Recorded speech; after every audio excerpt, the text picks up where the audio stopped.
Wala ka na bang nakalimutang bilhin, Nick?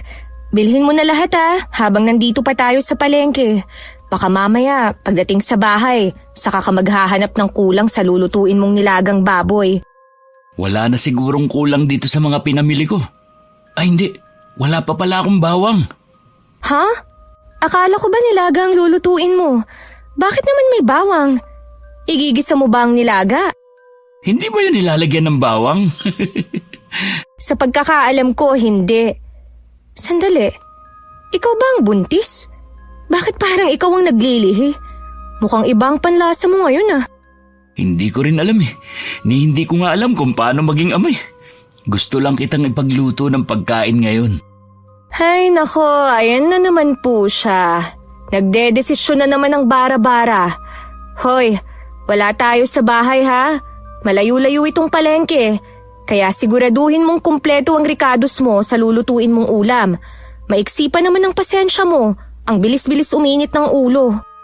Hindi na magiging mainitin ang ulo ko ngayon, no? Masaya na kasi ako. Talaga ba? Bakit naman? Kasi mag-asawa na tayo. Hindi ako makapaniwala na kasal na tayo, Aiza. Parang kailan lang. Nauhuli lang kitang namimitas ng santol. Tapos ngayon, asawa na kita. Inungkat mo na naman yan. Hindi ko yun makakalimutan dahil yun ang dahilan kung bakit tayo mag-asawa ngayon. Doon tayo nagkakilala.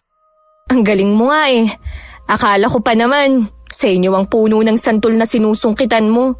Nagpaalam pa ako sa'yo noon kung pwedeng manghingi ng bunga.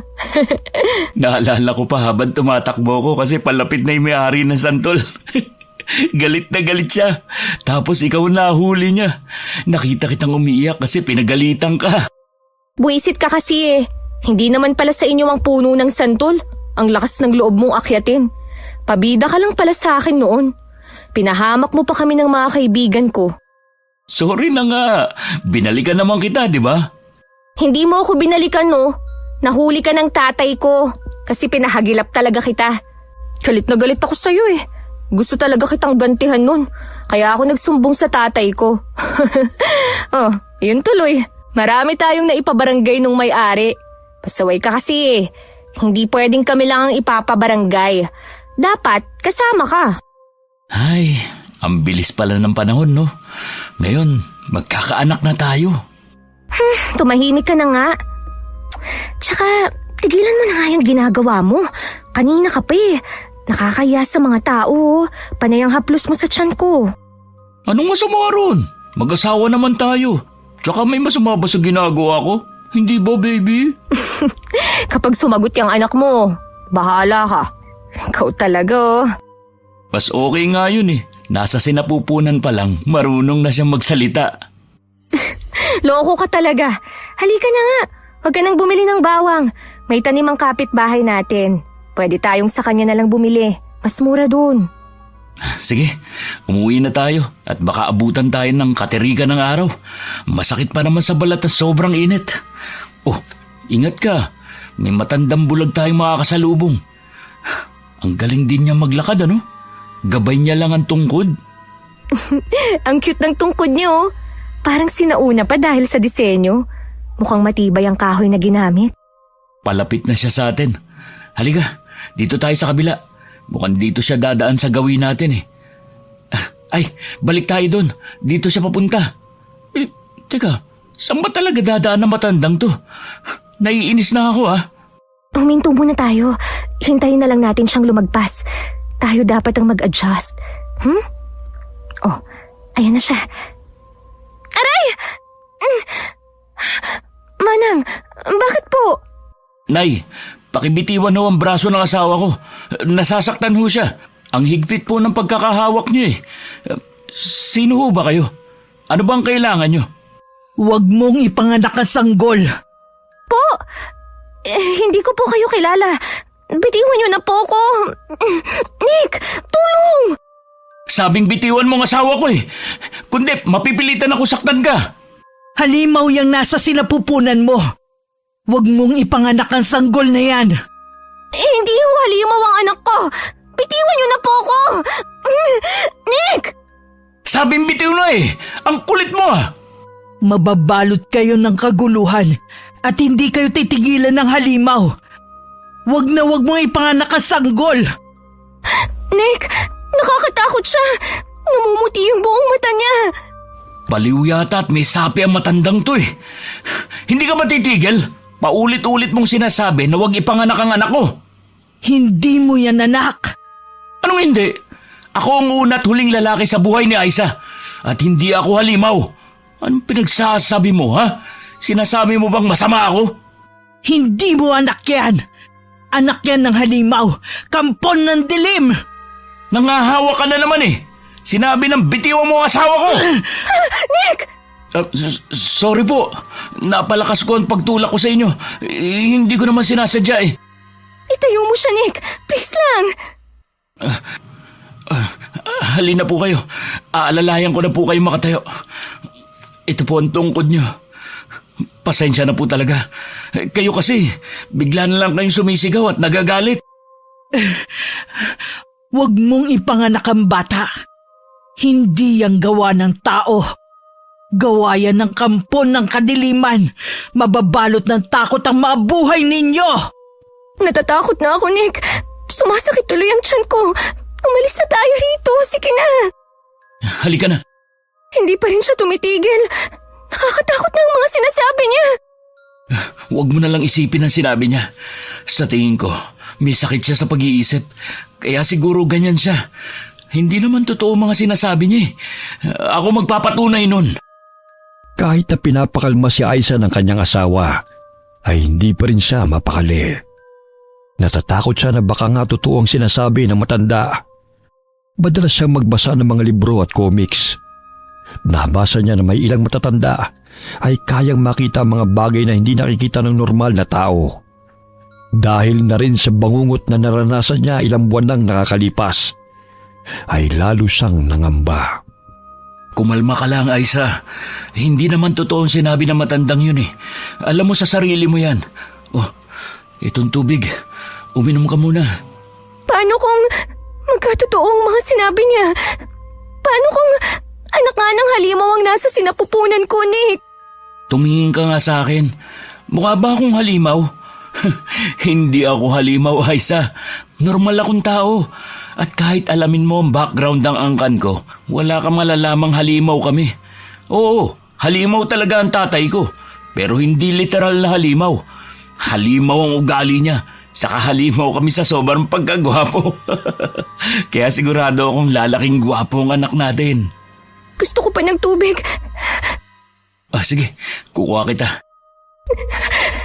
Naririnig ko pa rin ang sigaw ng matandang yun sa isip ko. Anong gagawin ko? Hindi kaya totoo ang bangungot kong yun? Hindi pwede. Hindi pwede. Hindi yun totoo. Pero paano kung totoo nga? Natatakot na ako. Oh, ito na ang tubig mo. Kalma ka lang, ha? Hindi yun totoo. Wala ka naman naging karelasyon bukod sa akin, hindi ba? Wala.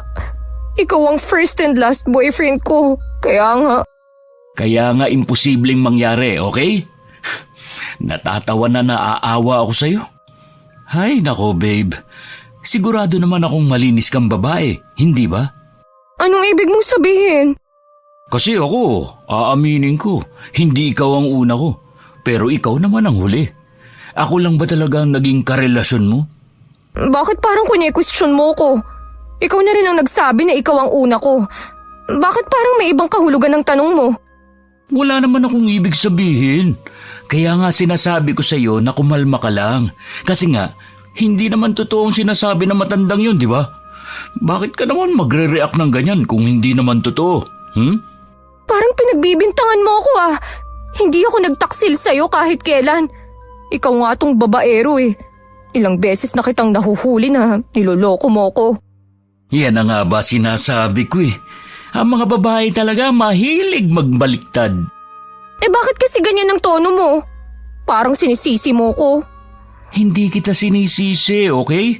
Ang gusto ko lang ipaintindi sa'yo na wala kang dapat ipangamba kasi nga hindi totoo. Natatakot lang kasi ako na baka maniwala sa kanya ang mga tao kapag pinagsabi niya yun. Baka iba ang isipin ng mga kapitbahay sa atin. Ayokong dumating sa ganung punto na pinagtitinginan tayo at pinagchichismisan. Kung yan lang ang inaalala mo, ipahinga mo yung isip mo. Sigurado naman akong walang maniniwala dun. Sa itsura nun, naku, kahit ipusta ko pa ang mga daliri ko sa paa, walang maniniwala sa mga kwento nun. Kaya wag ka nang umiyak. Sumasakit tuloy ang puson ko. Ayan na nga ba na-stress ka siguro, pati ang bata nakaramdam ng stress mo. Magpahinga ka na muna. Magluluto lang ako ng pagkain natin, ha? Tatawagin na lang kita. Oh, halika, aalalayan na kita. Dahan-dahan lang sa paglalakad. Napanatag ang loob ni Aiza nang sabihin yun ni Nick. Itinuon na lamang niya ang atensyon sa pagbabasa ng libro matapos nilang kumain. Sinasayaw ng malamyos na preskong hangin ang kanyang itim at tuwid na buhok. Kung minsa'y napapalingon siya sa harapan ng kanilang bahay. Wala kasi silang katapat na bahay. Ang tapat ng bahay nila ay daan patungo sa kakahuyan. Kinagabihan, sa kasarapan ng kanilang tulog, ay nakarinig si Aiza ng mahihinang tawa. Kasunod nun ay ang paggalaw ng mga kagamitan sa loob ng bahay. Nagulat siya nang makarinig ng mga yabag sa sahig ng kanilang silid na sa tingin niya ay mula sa maliliit na nilalang. Bago gisingin ang asawa, ay nakita niya ang dalawang maliliit na nilalang na mabilis na tumatakbo papunta sa ilalim ng kama. Nick, gising! Nick, Toy, gising! Kumising ka! Ano ba yun? Tutulog yung tao May nakita akong duwende. Duwende? Oo, Sus! Guni-guni mo lang yan. nakita ko nga. Nakita mo ba yun? Nilaglag yung pulbos natin. Pusa lang yan. Maraming ligaw na pusa rito. May inampun ka pa nga mula sa mga ligaw na yun Matulog na muna tayo, please. Huwag ka muna mambuisit. Natatakot nga kasi ako. Ayun na naman. Nakita mo yun? Ha? Tumakbo na naman yung isa. Ano yun? Nakita mo na? Sabi ko sa'yo may kakaiba nga Duwende nga yun. Parang ang duwende. Ang bilis lang tumakbo kaya hindi ko gaano nakita. May nagbukas ng radyo natin sa sala. Natatakot na ako, Nick. Peste namang mga nilalang to. Sa kasarapan talaga ng pagtulog ko. Baka naman pwedeng ipagpabukas nyo na. Nilipat-lipat niya yung istasyon sa radyo. Dito ka lang. Saan ka pupunta? Titignan ko lang. Dito ka lang. Natatakot na ako Diyan ka lang. Akong bahala. Huminto ka muna. Saglit lang. Pakinggan mo. Parang may nabubuong salita sa kalilipat niya ng istasyon. Di yan na si Ya? Nandiyan na siya. Sino? Mukhang may ibang nandito sa loob ng bahay natin. Naririnig ko ang mga yabag niya sa sala papuntang kusina. Ako rin. Naririnig ko. Diyan ka lang. Huwag mo akong iwan dito. Ligtas ka rito. Hindi tayo pwede magkasama. Paano kung magnanakaw yan? Ano yung hinuhugot mo sa ilalim ng kama? Bakit may tinago kang asarol dyan? Panghampas sa magnanakaw. Huwag kang lalabas dito, ha? Lord, huwag niyo po sana kaming pabayaan. Lalo na ang baby ko sa tiyan. Nandito na naman ang maliliit na taong to. Tumatakbo-takbo lang na parang takot din sila. Nick! Nick, nandito sila! Ang mga duwende nandito sa kwarto! Wala naman ako nakita. Pati sa labas ng bahay, wala ring tao. Tinignan ko rin yung mga bintana at pinto, nakasarado naman. Ayos ka lang? Nawala na naman ang mga duwende. Kanina lang nandito sila Nick! Nick, narinig mo ba yun? May kumalabog! Nasa kusina! Nick, sandali! Hintayin mo ako! naman. Ngayon pa nasira tong tsinelas kong pambahay. Nick! Nick, hintayin mo ako! Natatakot ako dito! Sasama ako! Ay, nasaan na yun? Anong nangyari dito? Halos nalaglag na lahat ng mga gamit natin sa kusina. Hindi na maganda to. Nick, nakikita mo ba ang nakikita ko? Hindi naman ako namamalikmata, no? Lumulutang yung kutsilyo. Lintik, anong meron sa bahay na to? Yoko, Aiza! Baka tamaan ka! Patay tayo nito sa may-ari. Nabasag ang jalousie ng bintana niya. Pasok na! Sa kwarto, bilis! Dito ka lang sa kwarto, ha? Nasaan na ba yung holy water ko? Dito ko lang yun nilagay sa drawer ko, eh. Anong hinahanap mo? Yung holy water na dala ko lagi. Nakita mo ba? Ito ba? Itinago ko to sa drawer ko eh. Nakala ko kasi pabango ang laman. Salamat. Diyan ka lang. Sasabuyan ko lang ng holy water ang kusina natin. Lord, please. Huwag po niyo kaming pabayaan. Sinabuyan ni Nick ang buong kusina ng holy water. Nakarinig sila ng ingay na parabang may natataranta. Sumilip si Aiza mula sa pintuan ng kwarto at lalo siyang natakot nang bumukas ang pinto sa sala kahit wala namang tao. Dinig na dinig nila ang nagmamadaling yabag ng kung sinong nilalanga na hindi naman nila nakikita. Doon na umiyak si Aiza dahil sa takot at pag-aalala. Agad naman siyang nilapitan ni Nick, niyakap at inalo. Kinabukasan, naisip ng mag-asawa na humingi ng tulong sa albularyo upang kung bumalik man ang nilalanga ay meron silang pangontra. Pinagtanong nila sa mga kapitbahay kung saan may pinakamalapit na albularyo. Pero ang sabi ng mga ito ay sa kabilang baryo pa. Kaya naman dumayo sila roon. Kaya mo bang maglakad? Gusto mo ba pasanin na lang kita?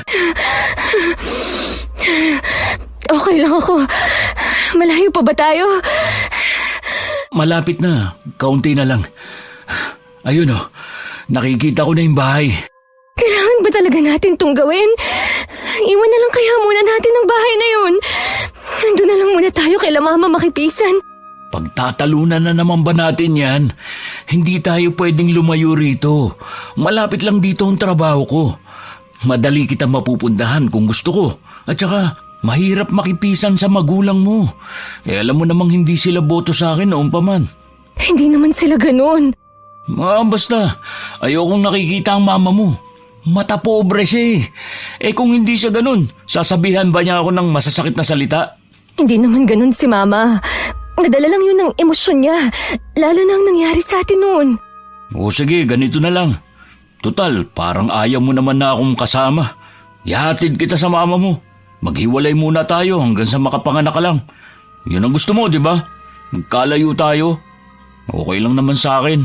Hindi naman yun ang ibig kong sabihin. Yun na rin yun, di ba? Gusto mong mama mo mag-alaga sa'yo. Sige lang, ayos lang sa akin. Alam ko namang mas pipiliin mo ang magulang mo. Sino ba naman ako sa buhay mo? Tatay lang ako ng magiging anak mo. Sobra naman yung sinasabi mo. Hindi naman tayo pupunta sa ganung pangyayari eh. Grabe naman yung imahinasyon mo. Huwag na kasi tayo makipisan sa kanila. Kaya nga tayo mag-asawa kasi gumagawa na tayo ng sarili nating pamilya eh. Oh, nandito na tayo. Tao po? Tao po? Ito po ba ang bahay ni Manang Helen? Pumasok kayo. Ay, magandang tanghali po. Ikaw? Kayo po yung... Kanina ko pa kayo hinihintay. Alam kong darating kayo. Pasok muna kayo sa bahay ko. Ay, hindi na po. Nagkamali po yata kami na napuntahan. Tara na, babe. Alis na tayo. Ako nga ang albularyong hinahanap ninyo. Wala na kayong ibang malalapitan kung hindi ako lang. Albularyo ho pala kayo. Kahit hindi ako nakakakita, alam kong natatakot ka base sa tono ng boses mo. May kailangan ka bang ikatakot sa akin? Nick, umuwi na tayo. Sige na. Narinig mo naman siya, di ba? Wala na tayong ibang malalapitan. Subukan lang natin siya. Seryoso ka ba? Matapos yung sabihin na halimaw ang anak natin. Umupo na kayo bago pa ako mag-orasyon laban sa inyo. Huwag naman po. Nandito po kami para humingi ng tulong. Umupo ka na, babe. Ako nga po pala si Nick. Ito naman ang asawa ko, si Aiza. Ayoko nga rito. Sige na, upo ka lang. Nagsimula na siyang gambalain kayo. May pumasok sa tahanan ninyo kagabi. Paano niyo po nalaman? Kagabi ho, may pumasok po sa bahay namin pero wala naman kami nakikita. Pinalipad niya yung kutsilyo at muntikan na kaming tamaan kung hindi kami nakailag. Nabasag niya rin yung mga bintana namin. Gusto lang naming manghingi ng panlaban sa ganong uri ng multo. Hindi multo ang gumagambala sa inyo. Kung ganun, ano po yun? Aswang! Ang galing po ng boses niyo ha. Parang nagkaroon ng sariling sound effects. Kinilabutan tuloy ako. Hindi ako nagbibiro. Yang bata sa sinapupunan ng asawa mo. Anak yan ng halimaw. Nagkakamali ka. Anak ko to. Anak namin to ni Nick. Mapapahamak ka sa batang yan. Anak yan ng halimaw. Anak yan ng aswang. Hindi! Hindi! Tumigil ka na! Nick, umalis na tayo rito! Ang aswang na matrukulan ang gumawa nito sa'yo. Binubuntis niya ang mga babae. At kalaunan ay kinakain niya ang sanggol. Mas masarap para sa kanila ang mga sanggol na hindi pa pinapanganak. Hindi kanya tatantanan hanggat hindi niya nakukuha ang pagkain niya. Tumigil ka na sabi eh! Huwag mong lasunin ang isip ko! Hindi to anak ng halimaw! Anak namin to! Tama nga si Aiza. Nagsayang lang kami ng oras dito. Hanggang kailan mo ba sasabihin hindi namin anak ang batang pinagbubuntis ng asawa ko? Kung ayaw ninyong maniwala, wala akong magagawa. Gusto ko lang tumulong sa inyo. Ngunit kung mamasamain ninyo, hindi ko ipipilit. Hindi nyo nakikita ang matrukulan dahil hindi sila nakikita. Kung aswang man ang gustong kumain sa anak namin, bigyan nyo na lang kami ng pangontra. Pero wag na ninyong ipilit ang gusto nyo. Dahil sa totoo lang, hindi ako kayang lokohin ng asawa ko. Wala siyang kakayahang gawin ang sinasabi nyo.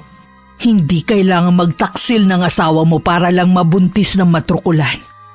Kadalasan silang nagpapakita sa panaginip at inaakala ng mga biktima na nananaginip lamang sila. Tama ba ako, Iha?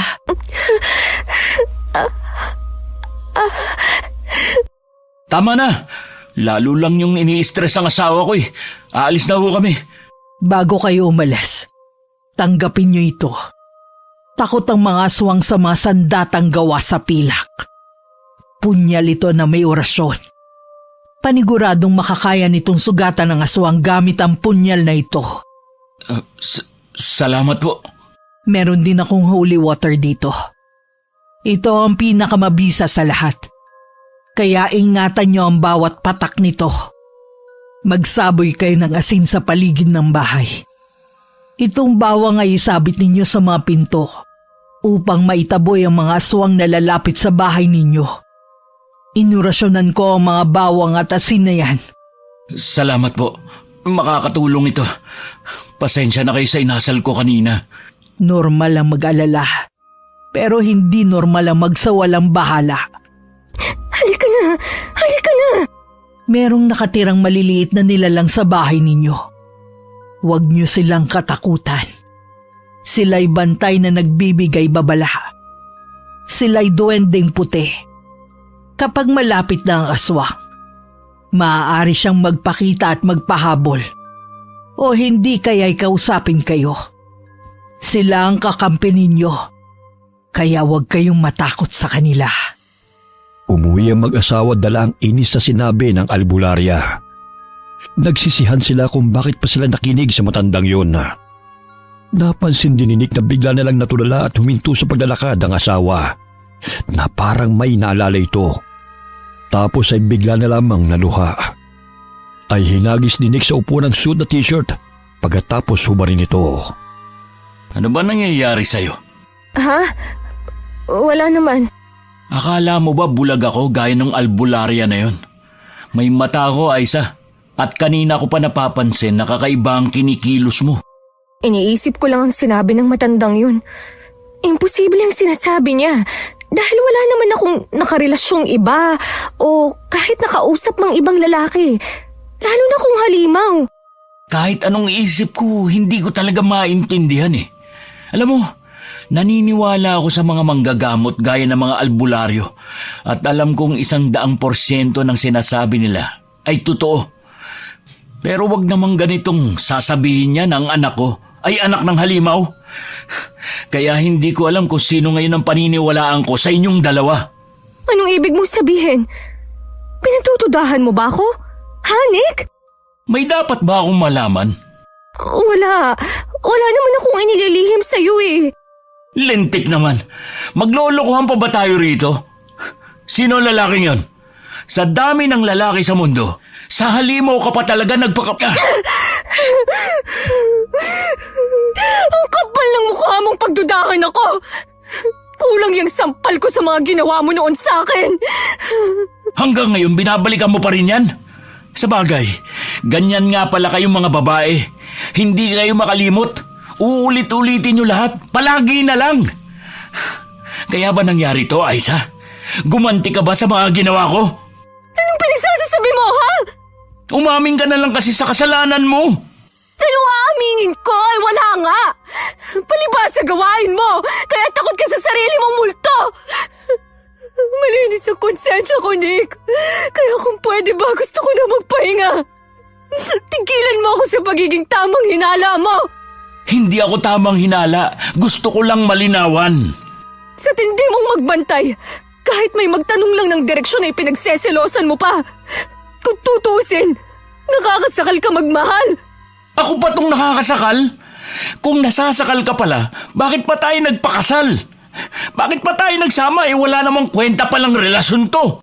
Dahil nga mahal kita. Tiniis ko yun kasi mahal kita. Bakit kita ipagtatanggol sa mga magulang ko? Bakit tayo magkasama sa iisang bubong?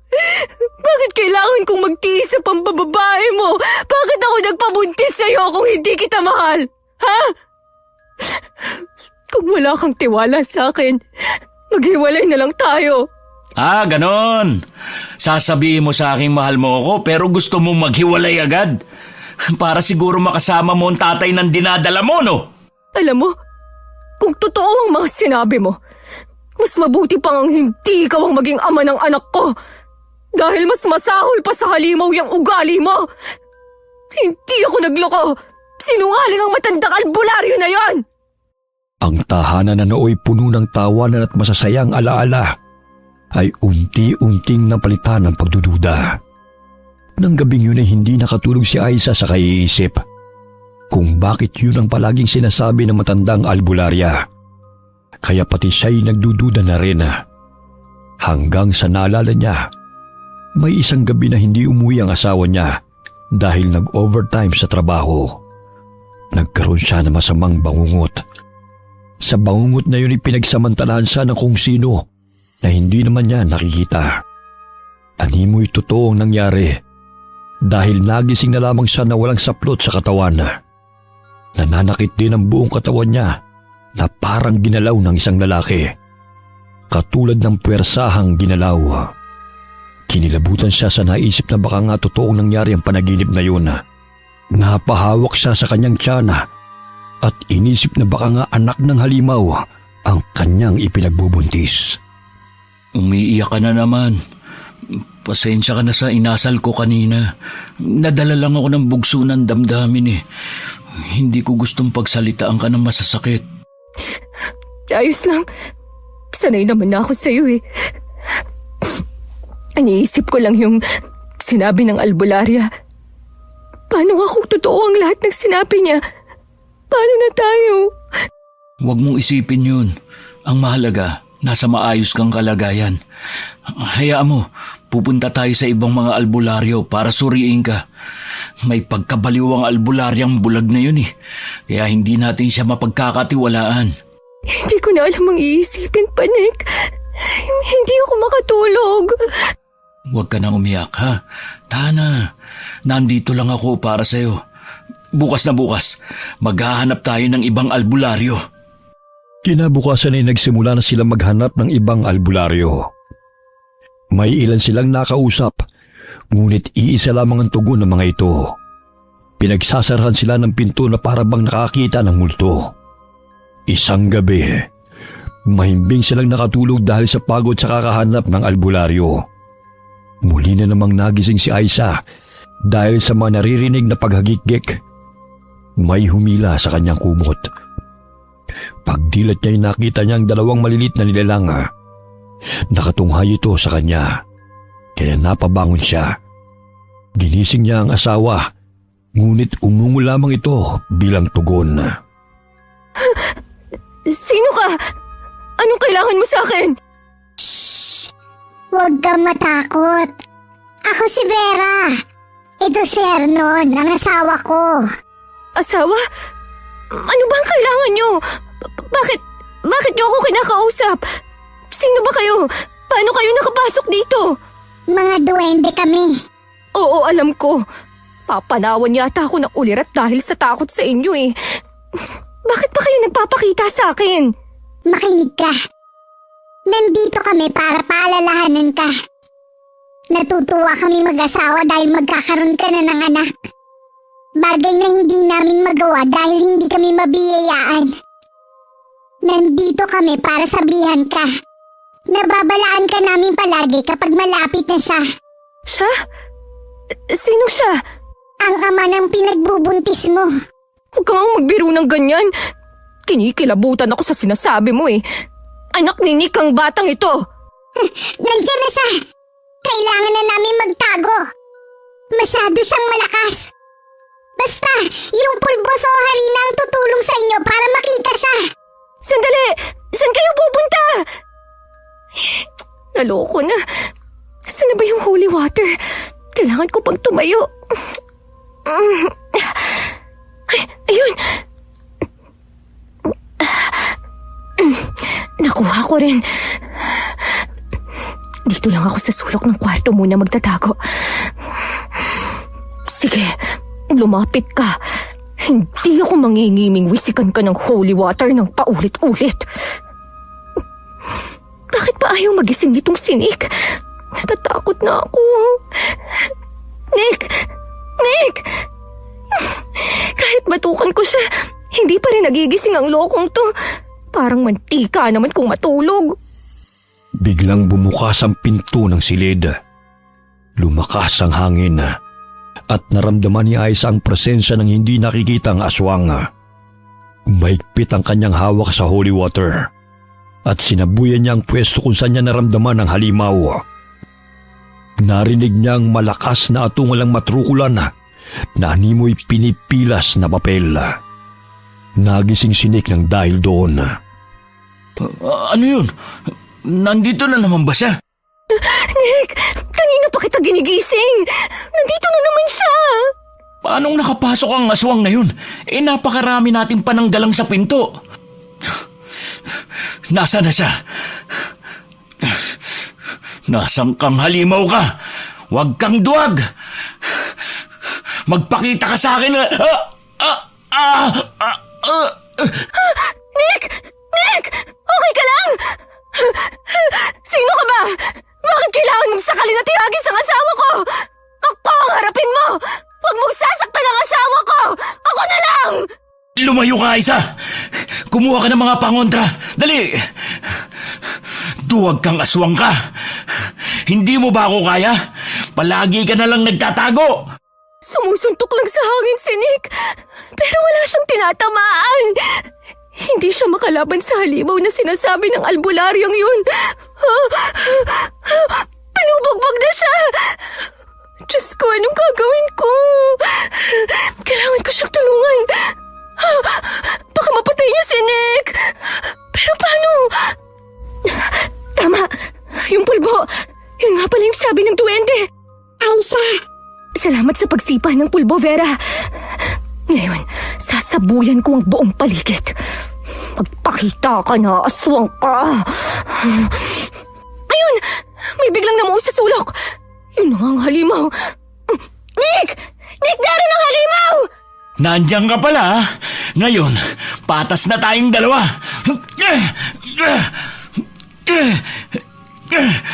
Ano? Bakit hindi tumatalab ang mga suntok ko sa kanya? Ang lakas naman ng aswang na to. Ilang beses ko na siyang nasuntok, pero tumitilapon lang ako kapag umaatake siya. Paano ko ba siya matatalo? Tigilan mo ang asawa ko! Kaya kong ubusin ang holy water na hawak ko, mawala ka lang! Wala kang laban sa holy water, no? Wala kang laban sa kagamitan ng Diyos! Tumigil ka! Nick, ayos ka lang? Okay lang ako. Ano bang kailangan mo sa aming halimaw ka? Bakit mo kami ginugulo? Bakit ka nandito? Huwag niyong patayin ang anak ko! Ano? Ang anak ko na nasa sinapupunan mo! Huwag ninyong patayin! Wow! Totoo nga! Anak mo ang nasa sinapupunan ng asawa ko? Eh kung patayin kita ngayon... Bitiwan mo siya! Kung hindi, sasaktan ko ang sarili ko! Huwag! Hindi ko na sasaktan. Huwag mo lamang saktan ang sarili mo dahil tiyak na mapapahamak ang bata. Napakasama mo! Anong ginawa ko sa'yo para gawan mo ako ng masama? Ha? Hindi ka na naawa! Walang yakang aswang ka! Sa dami ng bibiktimahin mo, bakit ang asawa ko pa? Napakarami naman babae dyan! Bakit ako maaawa sa mga babae? Mga pabaya naman sila. Dapat lang sa kanila magbuntis at gawing pagkain ng kagaya namin ng kanilang anak. Halimaw kang hang talaga. Hindi mo naiisip ang ibang tao. Mabait si Aiza. Wala siyang kasalanan at lalong malinis siyang babae. Walang malinis na babae. Ikaw dapat ang nakakaalam yan. Dahil parehas lamang tayo ng iniisip, hindi ba? Mali ka! May natitira pang gaya ni Aiza. Pero sinira mo ang buhay niya. Ang buhay namin mag-asawa. Iiwan ka rin niya. Ganyan ang mga babaeng tapos na ang pakinabangan ng mga lalaki. Dapat kang batayin! Nasaan ang punyal ko? Aiza, huwag mong ituloy yung binabalak mo! Ang sama ng ugali mo! Wala sa pagiging malinis o sa pagkakaroon ng maraming karanasan na susukat ang respeto ng tao, mapababae man o lalaki. Wala kang karapatang husgahan ng tao base lang sa kung ano ang sinapit niya. Bagay nga sa iyo ang abilidad mo, ang hindi makita ng mga tao. Dapat maglaho na lang ng tuluyan ng mga kagaya mong walang respeto sa babae. Magpatayin ng anak mo para ano? Mabusog ka at mapakinabangan mo? Hindi ko hahayaang mangyari yon! Aiza, anong ginagawa mo? Huwag mong itutok yung punyal sa'yo! Aiza! Kung hindi ka aalis, sisiguraduhin kong mamamatay kaming dalawa ng anak mo! Sige, sumunod ka! Pakiusap. Huwag mong saktan ang sanggol sa tiyan mo. Ngayon lang yata ako nakakita ng halimaw na may puso. Nakakatuwa naman. Wala akong plano na patayin ang sanggol. Gusto ko siyang mabuhay. Hindi mo to anak! Anak ko to kaya umalis ka na! Alis! Sumuko ang aswang at naramdaman nilang unti-unti itong naglakad palayo. Nang maramdaman nilang wala na ang aswang, napaluhod si Aiza sa malamig na sahig. Walang humpay sa pag-agos ang kanyang mga luha nang makumpirmang anak nga ng aswang ang kanyang nasa sinapupunan. Simula nang makumpirma nila ang katotohanan, palaging bukang bibig ng lalaki na patay na lamang ang sanggol kaysa isilang ang halimaw. Mula noon ay nagkaroon na rin ng tila pader sa pagitan nilang mag-asawa. Napansin ni Aiza na naging malamig na ang pakikitungo ng kanyang asawa. Day off ko ngayon sa trabaho. Bakit wala kang imik dyan? Yung pagkain mo wala rin bawas. Wala akong ganang kumain. Hindi ba dapat mas ganado ka para sa sanggol na anak ng halimaw? Bunganga mo, Nick, ka. Oh, bakit? Totoo namang anak yan ng halimaw eh. Di ba? Hindi ka talaga titigil. Palagi na lang natin tong pinagtatalunan Kung gusto mong hindi natin pagtalunan, sumama ka sa akin. Saan tayo pupunta? Okay naman tayong dalawa na tayo lang, hindi ba? Masaya naman tayo. Bubuo na lang tayong muli ng bagong anak. Ano bang pinagsasasabi mo? Sumama ka sa akin. Pupunta tayo sa nakilala kong aborsyonistang malapit sa bayan. Ano? Nasisira na ba yung ulo mo, ha? Hindi ako sasama sa'yo! Lintik naman, Aisa. Pagtatalunan na naman ba natin to? Alam mo sa sarili mong hindi dapat yan ipanganak. Gusto mo ba talaga magkaroon ng halimaw na anak? Mag-isip-isip ka naman. Alam kong ayaw mong pinagchichismisan ka ng mga tao, pero paano kung malaman nila na ang bata sa tiyan mo ay anak ng kadiliman? Alam ko yan, pero hindi ko kayang pumatay, lalo na kung sanggol. Hindi pa yung ganap na tao, Aisa. Sanggol pa lamang naman siya. Saka hindi pa siya pinapanganak. Alam kong masama ang gagawin natin, pero para din to sa atin. Para sa pamilya natin. Pagkatapos nito, lilipat na tayo ng lugar kahit saan mo gusto. Kahit bumalik pa tayo sa poder ng mga magulang mo, okay lang sa akin. Gawin na natin to. Sige na. Sarili mo lang ba talaga ang iniisip mo? Ha? Nick, hindi pa man siya ipinapanganak. Meron na siyang buhay. Kaloob na siya ng Diyos. Anong kaloob ng Diyos? Anak ng aswang na nasa sinapupunan mo. Meron ka bang pag-iisip? Ikaw, meron ka bang puso? Naririnig mo ba yung sinasabi mo? Kapag pinalaglag ko siya, meron na rin akong kasalanan sa mata ng Diyos. Hindi mo talaga ako maintindihan eh. Talagang hindi kita maiintindihan dahil dyan sa baluktot mong pag-iisip. Aisa, sasama ka sa akin at palalaglag mo yung bata. Kung hindi, tapos na tayo. Mamili ka. Ako o ang anak ng halimaw na yan? Bakit kailangan kong mamili? Mahal mo ba talaga ako, ha? Mahal kita. Pero kahit kailan, hindi ko matatanggap ang batang yan. Kaya pakiusap, hindi ba mahal mo ako? Nangako tayo na magiging magkasama sa hirap at ginawa. Kung mahal mo ako, hindi mo ako sasaktan ng ganito. Pero... Wala nang pero-pero. Sumama ka na sa akin. Kung kailangan kitang kalad ka rin, gagawin ko. Aray, Nick! Ano ba? Nasasaktan ako! Titiwan mo ang braso ko. Pakiusap naman! Sorry, pero kailangan kong gawin to. Para din to sa kapakanan natin. Halika na!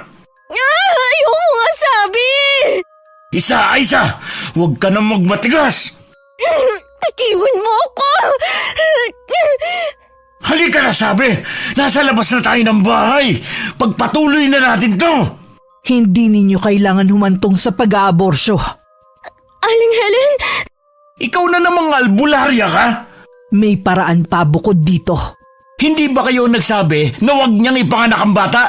Bakit parang nag-iiba kayo ng desisyon? At saka paano niyo nalaman na dito kami nakatira? Punong-puno ka ng galit sa puso, Nick. Kaya siguro hindi ka makapag-isip ng tama. Bitiwan mo ang asawa mo. Bitiw na! Ayun na! Binitiwan ko na nga, di ba? Maaari bang tumuloy sa bahay ninyo, Vera? Vera? Sino si Vera?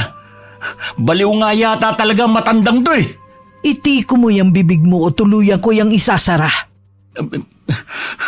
Pasensya na po. Pasok na po kayo. Sandali po.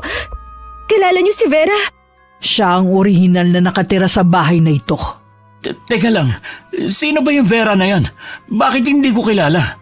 Siya ang maliit na nilalang na tumatakbo palagi sa bahay natin. At binibigyan tayo ng babala kapag dumarating na ang aswang. Bakit hindi ko yan alam? Pati ba naman yan inilihim mo sa akin? Hindi ko inilihim sa'yo. Tulog ka kasi nung nagpakita siya. Nagpapakita lang siya kapag nandiyan ang aswang.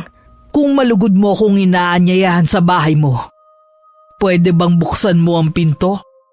Nagbukas bigla ang pinto. Anong kababalagan na naman to? Lintik talagang buhay to. May aswang na, may duwende pa. Ano sa susunod ang magpapakita? Salamat, Vera. Halika na. Pumasok na tayo. Kung makapagyayato, kala mo siya may-ari ng bahay. Halika na, Aisa. Huwag mo akong hawakan. Kaya kong maglakad mag-isa. Aling Helen, upo muna po kayo. Ang mga duwende ay bihira lang magpakita. Ngunit hindi ibig sabihin ay wala na siya sa paligid. Sila'y mag-asawang duwende. At ang asawa niya'y nagngangalang Hernon. Natutuwa sila sa inyong dalawa dahil mabibiyayaan kayo ng anak. Gayunpaman, alam nila ang bigat ng pakiramdam ninyo dahil sa mga nangyari. Kaya handa silang tumulong sa kahit anong paraan. Hindi po namin nakikita yung duwende na yan. Pwede bang ituro nyo kung saan sila nakapwesto at baka maupuan namin? Palagi silang nakapwesto sa kwarto ninyo. Kaya ligtas kayong umupo rito sa sala. Dumako na tayo sa tunay kong pakay. Pumunta ako para sabihin ng anak mo, Aiza, ay hindi halimaw. Hindi mo kailangan ipalaglag ang bata. Inaalam ko na ang tunay na nangyari sa'yo. Sinabi nyo nung una tayo magkita, huwag niyang ipanganak ang bata. Malinaw pa sa alaala ko yun. Pwede naman sigurong magbago ng desisyon. Lalo na kung may buhay na nakasalalay. Ipapaliwanag ko sa inyo ang aswang na nakalaban ninyo ngayon. Ang aswang na yon ay tinatawag na matrukulan. Ang paraan niya ng pagkain ay buntisin ng mga kababaihan. At kapag sakto na sa hustong buwan, ay kakainin niya to sa loob ng tiyan, kasabay ng pagpatay sa nanay nito. Ibig sabihin po, binuntis lang talaga ako para may pagkain siya? Ganun na nga. Kaya kailangan nating protektahan ang batang nasa tiyan mo. Kung ayaw mo maging pagkain siya ng aswang. Kung ganun, ipanganganak na normal ang anak ko. Mag-iingat ka pa rin. Basta ito lang ang masasabi ko. Tutulungan kayo ni Vera. Dahil hindi ninyo makikita ang aswang. At si Vera lang ang may kakayahang makakita sa kanya. Siya ang magiging mata ninyo. Sundin niyo ang lahat ng inuutos niya. Hindi kayo ipapahamak ng mag-asawang yon. Simula nang sabihin niyo ng matandang albularya, nagbago na ang paikitungo ni Nick sa asawa. Humingi siya ng tawad at ipinangakong aalagaan ng mag-ina hanggang sa may panganak ito. Pinatawad naman siya ni Aiza dahil naiintindihan din naman niya ang sitwasyon ng asawa. Bumalik ang kanilang maayos na pagsasama matapos nilang malaman ang katotohanan. Palaging nagsusunog si Nick ng goma upang maitaboy ang aswang pagka-uwi galing sa trabaho. Pinapainom rin niya ng halamang gamot ang asawa para maging malusog ang bata. Bago rin siya umuwi, dumadaan siya sa simbahan upang manghingi ng holy water. Nandito na ako! Oh, bakit ka naglalaba? Mapapagod ka niyan eh. Umupo ka nga muna. Wala kasi akong magawa eh. Tsaka tambak na ang mga gawain dito sa bahay. Hindi man lang ako makatulong sa'yo. Bakit mo ba yan inaalala? Hindi ba sabi ko sa'yo, aalagaan kita? Baka mapagod ka niyan eh. Umupo ka na muna. Pero kasi marami pa akong babanlawan eh. Umupo ka na. Sige na. Sige na nga. Ay, oo nga pala. May papainom ako sa iyong herbal tea. Ang sabi ng nabilang ko, pampatibay daw to ng katawan. Para naman kapag malapit ka ng mga anak, malakas ang katawan mo, di ba? Nick, maraming salamat sa pag-aalaga mo sa akin ha. Hindi mo kailangan magpasalamat. Ginagawa ko to kasi ganun kita kamahal. O ito, nilagay ko na sa baso. Inumin mo na. Teka, bakit parang kakaiba ang amoy? Hindi ko yata gusto yan. Ha? Natural lang na ganyan ang amoy ng mga herbal tea. Naku, paano yan? Ang mahal pa naman ng biligur yan. Tsaka sabi ng binilang kong buntis din, epektibo raw yung pampalakas ng kapit ni baby. O sige, tatapong ko na lang. Wag na, iinumin ko na lang. Kung para naman sa anak ko yan walang problema. Tama, para din to sa future niyong dalawa. Kaya sige na, ubusin mo ha. Sige, inumin mo pa. Damihan mo ang pag-inom. Ang pait ng lasa, grabe. Huwag ka nang bibiling yan ha. Mas maayos pa yung pinapainom mo sa akin noong nakaraan kesa dyan Pasensya na, nakalimutan ko nag-iiba pala ang panlasa niyo kapag buntis. Bigla tuloy akong inantok ngayon. Baka epekto yan itong halamang gamot. Kailangan mo na talaga magpahinga. Ako nang bahala sa labahin natin. Gigisingin na lang kita kapag kakain na tayo. Hindi ka kasi pwedeng malipasan ng gutom Nick, nagpapasalamat talaga ako sa walang sawa mong pagtulong sa akin. Kahit na alam nating... Iyang ka na naman sa drama mo. Tapos na tayo dyan. Nagkapatawaran na nga tayo, di ba? Halika, bubuhatin na kita papunta sa kwarto. Salamat talaga. Kahit mabigat ako, binubuhat mo pa rin ako. Kakaiba na yung mga sinasabi mo. Nagdideliryo ka na ba? Joke lang. Magpahinga ka na. Kung gusto mo, hindi na kita i-istorbohin sa pagtulog. Maghahanda na lang ako ng pagkain at gisingin mo na lang ako kung gusto mo nang kumain. Ay, siya nga pala. Itong rosaryo, palagi mo isuot sa lig mo. Sandali. Isusuot ko lang sa'yo. Salamat. Pasasaan ba't matatapos din tong kalbaryo natin? Kaya kumapit ka lang, ha? Kaya natin to. Lingid sa kaalaman ni Aisa, ang mga halamang gamot na pinapainom ni Nick sa kanya ay mga gamot pampalaglaga. Napansin ni Nick ang pagbabago sa kilos ni Aisa. Nagsimula na itong manghina at palaging gusto na lamang matulog. Palihim na napangiti si Nick habang pinagmamasda ng asawa. Isang gabi, nagising si Aisa na masakit ang kanyang tiyan. Aray! Nick! Nick, gumising ka! Tulungan mo ko, please! Ano ba? Natutulog pa yung tao eh. Nick! Tulong sabi! Masakit ang tiyan ko! Ha? Bakit? Ano nangyayari sa'yo? Manganganak ka na ba? Hindi pa! Hindi ko pa naman kabuanan eh! Masakit lang ang tiyan ko. Parang naninigas. Kuha mo naman ako ng tubig, please. Tubig? Oo, sige. Kukuha kita. Sandali lang. Aray ko. Bakit ang sakit ng tiyan ko? Hindi naman ako kumain ng ganon karami. Nalaglag na naman ang pulbo. Ikaw na naman ba yan, Vera? Baka pwedeng magpakita ka na lang. Nandito ako. Vera, nandito na naman ba siya? Papatayin kita! Sunik yun na. Tumating na naman ba ang halimaw na yun? Mukhang nagtatalo na naman sila. Panay kalabog ng mga gamit namin sa kusina. Kailangan ko silang makita. Saan ka pupunta? Pupuntahan ko si Nick. Baka may kung anong gawin sa kanya ang halimaw na yun. Dumito ka na lang.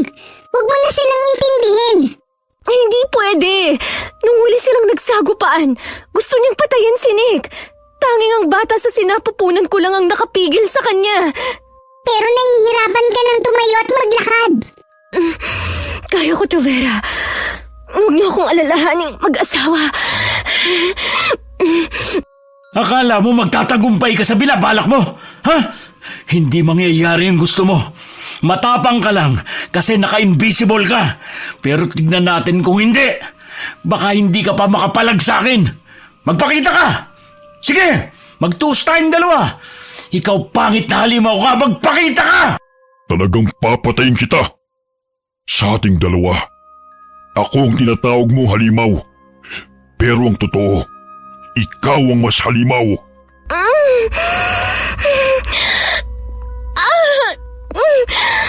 Ang hirap maglakad. Ano kayang pinag-uusapan nila? At bakit nagsisikawan sila? Ano ka ba, Aiza? Malamang kasi magkaaway sila. Hindi na naman makatama si Nick. Kung saan-saan niya hinahampas sa ere ang itak niya. Sige, sumugod ka. Nandito ka ba? Dito? Nakakabaliw kang kalaban. Ang hirap makipaglaban sa duwag na kagaya mo. Napakasama mo talaga. Kung masama ako, mas masahol ka. Anong ginagawa mo sa iyong mag-ina? Anong ginagawa ko? Mag-ina mo? Anong ginagawa ko? Itatanong mo pa yan, ha? Tinatama ko mga mali mong ginawang hayop ka! Hindi kita mapapatawad sa ginawa mo. Kung kailangan kitang patayin ay gagawin ko. Hindi mo ako mapapatawad? Bakit? Ikaw sa tingin mo, mapapatawad kita? Sinira mo ang buhay naming mag-asawa! Sinira mo ang kinabukasan namin! Walang iya ka!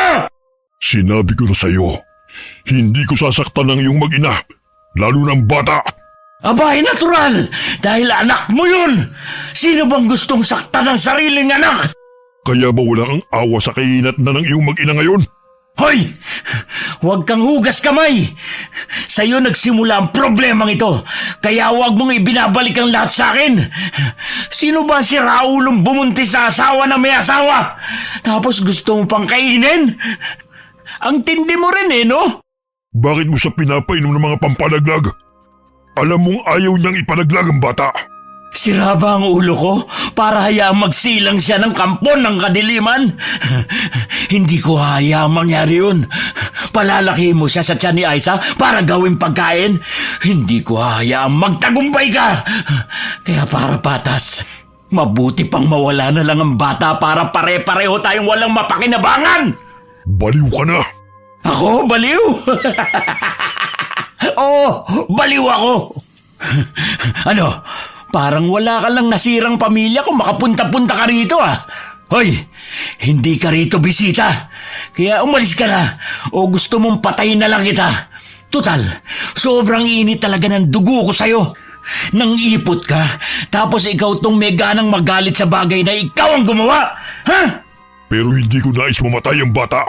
Kakainin mo nga, di ba? Anong hindi mo gustong mamatay? Huwag na tayong maglokohan dito. Kayong mga aswang, hayok kayo sa mga tao. Alam na alam ko yan.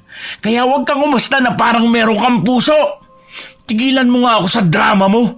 Dapat lang mawala ang halimaw na yon dahil simbolo siya ng pagtataksil sa akin. Nick! Aiza, kanina ka pa ba dyan? Totoo bang? Mga narinig ko. Magpapaliwanag ako, Aiza. Sagutin mo lang! Oo, hindi! Alam mo bang patayin ang anak ko? Kaya ba naging mabait ka sa akin sa kabila ng mga pagtatalo natin? Hindi yun ang gusto kong sabihin. Maniwala ka. Siya nagsabi nun sa akin. Sinungaling ka. Maniwala ka sa akin, Aiza. Hindi yun ang intensyon ko. Binabaliktad niya lang ang lahat. Aray! Kanina ka pa! Makita lang kita.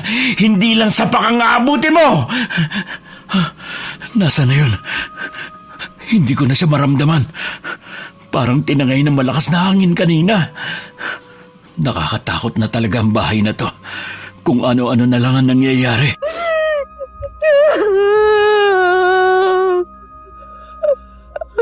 Naniwala ako sa'yo. Akala ko, nagbago ka nung malaman mo na hindi magiging halimaw ang anak ko. Pero ano tong ginawa mo? Pinaplano mo palang ipalaglag ang anak ko? Hayop ka! Sinungaling ka! Magpapaliwanag ako, Aiza. Uy, Aiza! Hindi na ako maniniwala sa kahit anong sabihin mo! Sira ulo ka! Ay, tama na, Aiza. Masakit din ang mga kurot at palo mo. Itigil na natin to. Ano mo nagawang umakto na parang wala kang ginawa? Ha? Balak mong pumatay ng inosenteng bata na hindi pa lumalabas sa mundong ito? Napakasama mo! Ay, tumigil ka na nga. Pikampi ka na ako sa'yo Kung hindi ka lang buntis talagang... Talagang ano? Sige, ituloy mo! Sasaktan mo rin ako! Pagbubuhatan mo ako ng kamay, ganan! Ha? Hindi ako natatakot sa'yo! Simula ngayon, magkalimutan na tayo! Iiwan na kita! Huwag naman, Aiza. Pag-usapan natin to. Wala ka ba talagang utak, ha? Sinira na yata ng galit yung puso mo. Alam mo ba kapag pinagpatuloy mo ang pagpapainom mo sa akin ang gamot, hindi lang ang baby ang mawawala. May posibilidad na ako rin. Papatayin mo rin ako. Hindi ko intensyong mamatay ka. Hindi yun ang gusto ko, maniwala ka.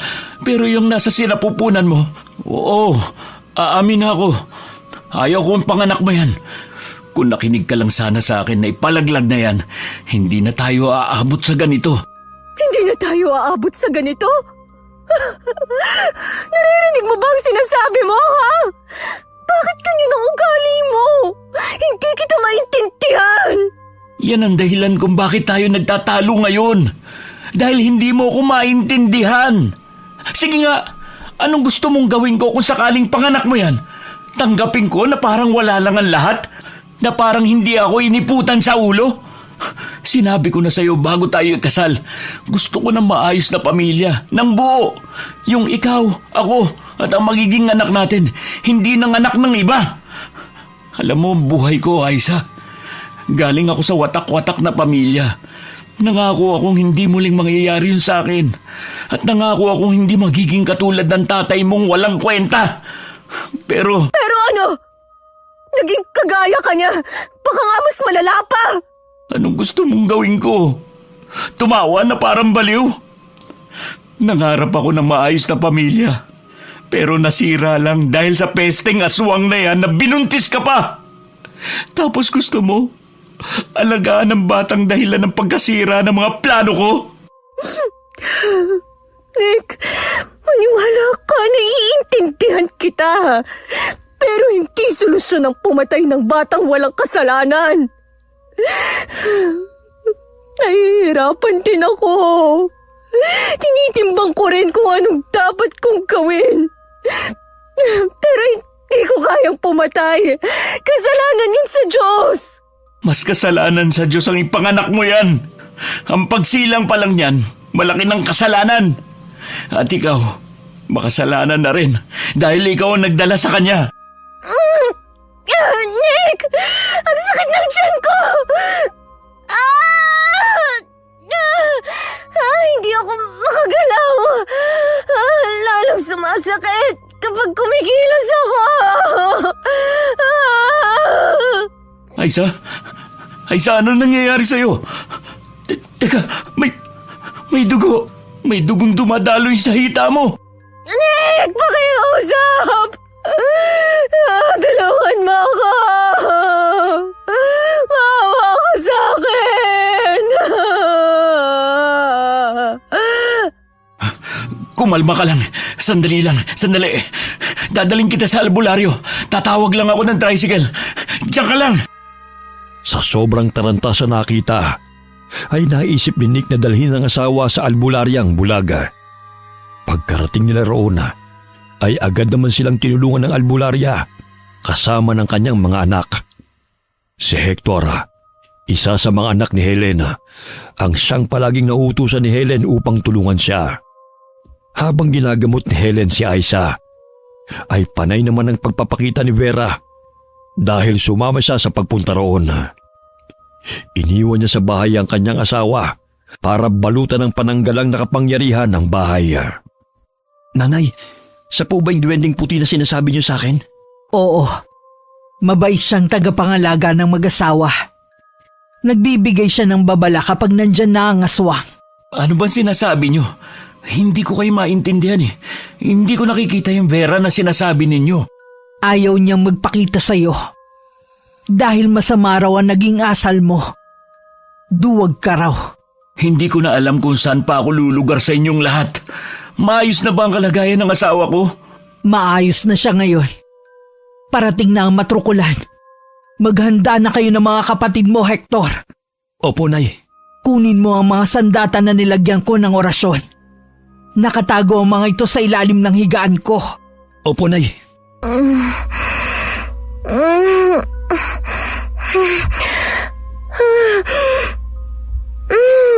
Aisa, ayos ka lang ba? May masakit pa rin ba sa'yo? Medyo masakit pa rin. Pero hindi kagaya ng dati. Nasaan na tayo? Nandito ka sa bahay ko, Aisa. Salamat at gising ka na. Vera? Nandito ka rin? Tinulungan ko si Helen na pagalingin ka. Maraming salamat, Vera. Nasaan na ba yung Vera na yan? At baka natapakan ko na. Tapos maging kasalanan ko pa at pamagainan pa ako. Hindi talaga kami nagpapakita sa masamaang ugali. Nick, kunin mo ang asin at magsaboy ka ng marami sa bakuran. Madali ka! Opo. Aisa, dito ka lang muna. Magpahinga ka dyan. Pasensya na kung wala akong nagawa nung nasa bahay ka. Sinasabihan kasi ko ng asawa ko na huwag makialam eh. Nakakatuwa naman, Vera, at nakikipag-usap ka kay Aisa. Wala kang dapat ihingi ng pasensya.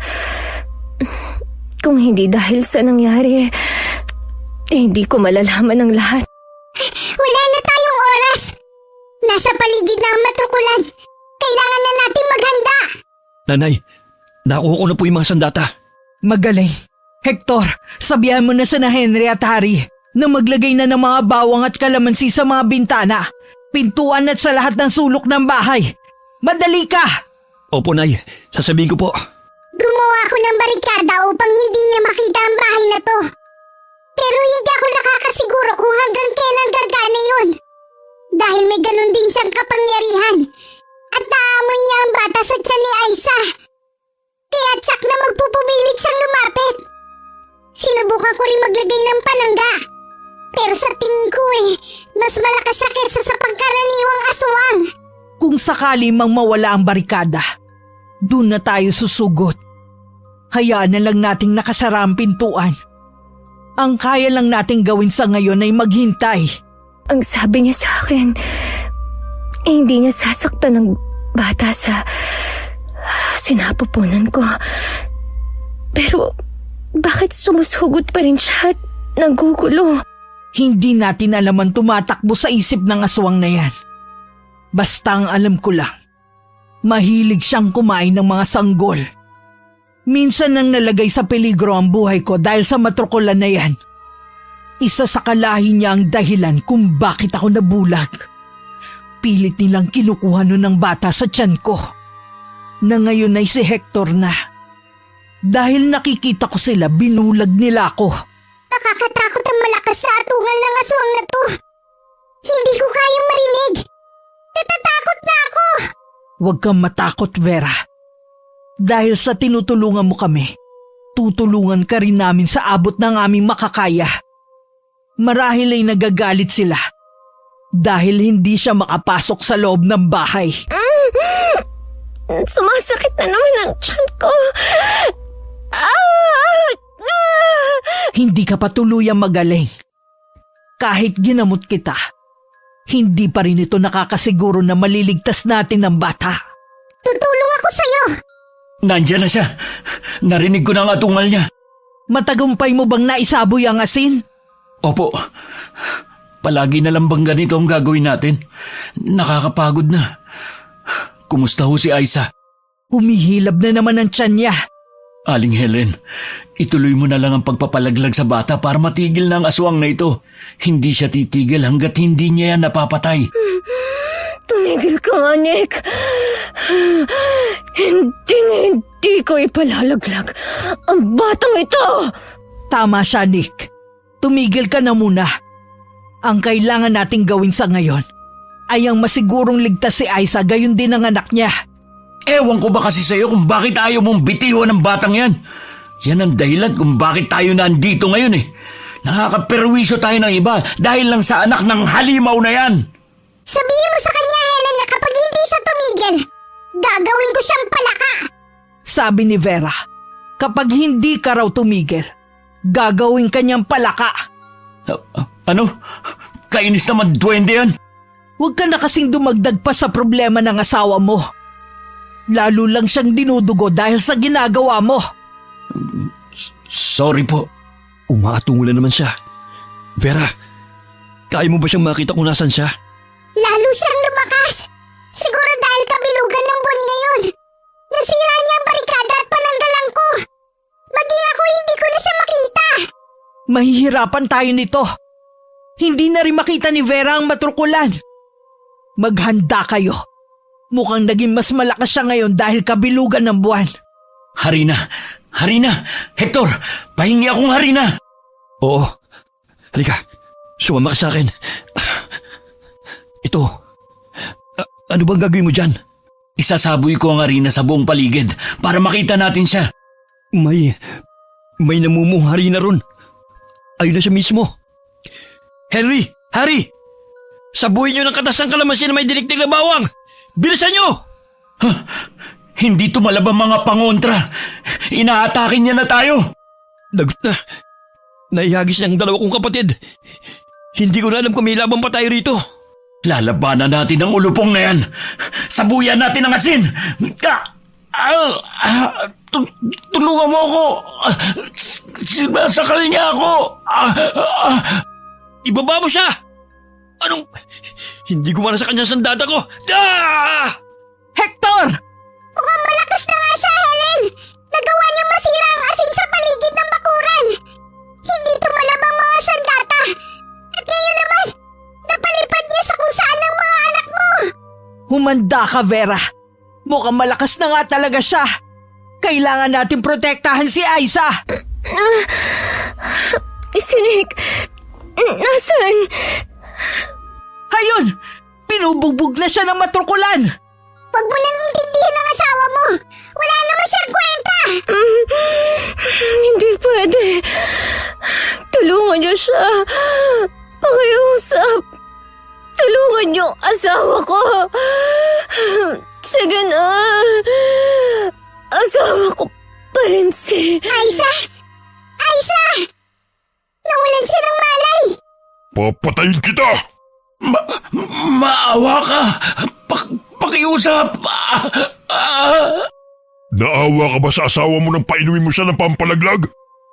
Hindi ko siya gustong patayin. Matrukulan! Kami ang labanan mo! Binitiwan ng matrukulan ng asawa ni Aiza nang sabuyan siya ng holy water ng matanda.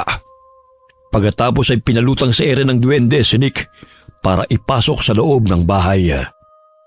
Hindi nila inaasahan ang mabilis na pagkilos ng matrukulan. Inatake sila ng halos walang kalaban-laban. Sugatan sila at nanghina dahil malakas ang aswang. Hindi gumana ang kapangyarihan ni Vera, maging ang orasyon ni Helen. Nanlaki ang mga mata nila nang makitang lumutang sa hangin si Aiza matapos mawalan ng malay. Kitang-kita ni Vera na binuhat ng aswang si Aiza para itakas. Sinubukan ni Vera na bawiin si Aiza gamit ang kanyang kapangyarihan. Ngunit bigo siya. Tuluyang nakuha ng matrukulan si Aiza at dinala sa kuta nito sa isang kuweba sa gubat. Ginamot niya si Aiza. Maya-maya'y nagkamalay na ang babae at nakita niya kung paano nagsilutang ang mga halamang gamot palapit sa kanya. Lumapag ito sa malaking bato at dinikdik ng isang maliit na bato para lumabas ang katas. Pagkatapos ay lumutang ang isang dahon at sinahod ang katas. Saka lumipad palapit kay Aiza. Pakiusap. Huwag mo akong saktan. Alam kong nandito ka, matrukulan. Hindi kita sasaktan. Tutulungan kitang gumaling. Inumin mo na ito. Makakatulong ito upang gumaling ka pati ang bata sa tiyan mo. Ayoko. Ilayo mo sa akin yan. Tinabig mo ang gamot. Pinaghirapan ko pa naman yon. Pero ayos lang. Naiintindihan kita. Galit ako sa'yo. Kinamumuhian kita. Pero para sa anak ko, makikiusap ako sa'yo. Huwag mo kaming sasaktan. Maawa ka sa amin. Huwag ka nang umiyak. Hindi ko nga kayo sasaktan. Gusto ko lamang tumulong para gumaling ka na. Ipinapangako kung hindi ko kayo gagalawin. Bakit mo ba ako kinuha? Anong kailangan mo? Bago ang lahat, gusto ko magpakilala. Ako si Arthur. Hindi magandang asal ang nakikipag-usap sa hindi ko naman nakikita. Ayoko lang na matakot ka sa akin. Kaya ganito na lamang ang gusto ko. Sa dami mong dinulot na problema, ngayon ka pa mahihiyang magpakita. Anong klase yan? Sige na nga. Ayan na. Nakita mo na ako. Ito ang anyo ko tuwing gabi. Sa araw normal ang itsura ko. Hindi ako interesado kung anong itsura mo sa gabi man o sa umaga. Gagawa ulit ako ng gamot. Sana wag mo nang itapon. Ang gusto ko lamang igumaling ka, pati ang bata sa sinapupunan mo. Kapag gumaling ako, anong gagawin mo? Kakainin mo ba kami? Hindi nga kita kakainin pati ang bata. Gusto ko lamang na gumaling ka. O ito, inumin mo. Magtiwala ka. Wala akong ibang gagawin. Tinutulungan lamang kita. Iinumin ko yan. Pero, pwede bang tumalikod ka? Siguro natatakot ka sa itsura ko. Sige, tatalikod na ako. Hindi yun ang ibig kong sabihin. Sige na nga, iinumin ko na yan kahit nakaharap ka pa. Makakabuti yan sa paggaling nyo. Mabisa yan sa lahat ng klase ng sugat. Huwag ka mag-alala. Hindi ko intensyong saktan ka. Wala rin akong balak na kainin ka. Mukha namang hindi ka masarap eh. Hindi talaga ako masarap. Kaya wag mo akong titigan ng ganyan. Pasensya na. Kung hindi ka magagalit, pwede ko bang malaman kung bakit mo ako dinala rito? Alam mo naman ang ginawa ng asawa mo sa iyo at sa anak mo. Kaya alam mo na dapat ang sagot. Pinoprotektahan lang kita laban sa kanya. Hahayaan ko kayong mabuhay. Pero huwag ka nang sumama sa lalaking yon. Pero asawa ko siya. Asawa bang may tuturing ang pagtangkaan ng buhay mo? Alam mo bang ang huling pinainom niya sa iyo delikadong halaman? Hindi yun gamot kundi lason. Mabuti na nga lang at mukhang malakas ang resistensya mo. Nalabanan mo pa ang lason. Sa tingin ko, dahil sa duwending si Vera, siya ang gumamot sa akin. Tsaka si Aling Helen. Bakit hindi mo na lang ako ibalik kay Aling Helen? Maaalagaan niya ako. Hindi ko alam kung magtitiwala ako kay Helena. Galit siya sa lahi namin. Lalo na sa aking ama na siyang dahilan kung bakit nabulag siya. Masama bang ang kanyo? Bakit pati si Aling Helen kailangan yung gawan ng masama? Yan ang hindi ko alam. At mas mabuti pang huwag na nating alamin para na rin sa atin. Lahat tayo may kanya-kanyang kwento at dahilan kung bakit nagagawa ang mga masasamang bagay. Kaya ko lang naman kinakain ng mga sanggula ay dahil ganti ko yun sa mga babaeng inaanakan ko na nagpapalaglag. Mga walang puso. Mas masaol pa sila sa aming mga aswang. Pero, hindi naman ako nagpalaglag. Bakit akong sunod mong biniktima? Kakaiba kasi ang aura mo sa mga nakilala ko. Kaya naakit ako sa'yo. Minsan na rin ako nagmahal ng tao. Akala ko mahal niya rin ako. Sa kabila ng pagiging iba ko sa lahat. Pero halang pala ang kaluluwa ng babaeng yon. Bakit? Ano bang ginawa niya? Nalaman ko nagpapabundi siya at binibentang sanggol sa mga mayayaman. Akala ko mahal niya ako. Dahil lang makita niyang totoo kong itsura. Hindi siya natakot. Yung pala, nagpanggap lang pala siya na mahal niya ako. Nabuntis ko siya. Pero nalaman kong tunay na motibo niya. Narinig ko na may kausap siya. Ibinulgar niya ang tungkol sa akin. At sinabi na kapag lumabas ang sanggol, ay baka kakaiba rin itong bata. Ibibenta niya sa mayaman na magiging anak namin para pag-eksperimentuhan. Hindi ko alam ang isasagot ko sa'yo. Alam kong mahirap ang pinagdaanan mo.